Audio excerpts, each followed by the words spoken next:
దాని దృష్టిలో మీరు అంతే అంతే.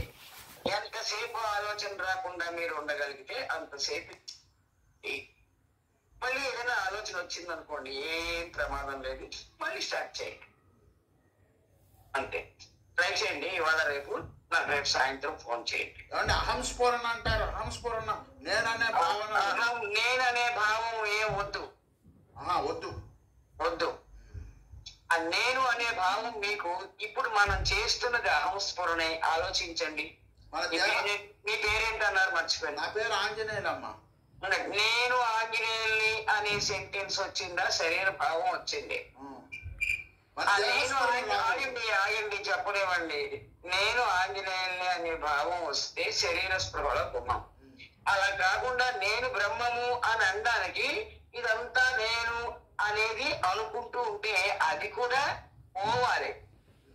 ఆ అనుకోవడంలో కూడా శరీరం ఉంది కదా. అవునమ్మా. కాబట్టి మనం అహం బ్రహ్మ అని అనొద్దు. పొగమంచు దృష్టిలో ఉంటే అహం స్ఫురణలో ఉన్నట్టే కదా. ఉన్నట్టే. అది అహం స్ఫురణ అంటే ఇదే. ఇంకేం వాక్యం ప్రొనౌన్స్ అనుకోకూడదు. అహం బ్రహ్మ అని అనుకుంటే అక్కడ మళ్ళీ శరీరము ఈ పాత్రధారి పనిచేస్తున్నాడు. అది తీసేయాలి కదా.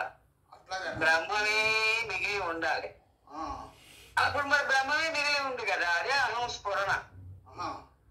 అది ఇలా ట్రై చేయండి 2 రోజులు. అట్లాగేనమ్మా. రేపు సాయంత్రం మాట్లాడతాను. అట్లాగేనమ్మా. ఓకే. నమస్కారం. అలాగే.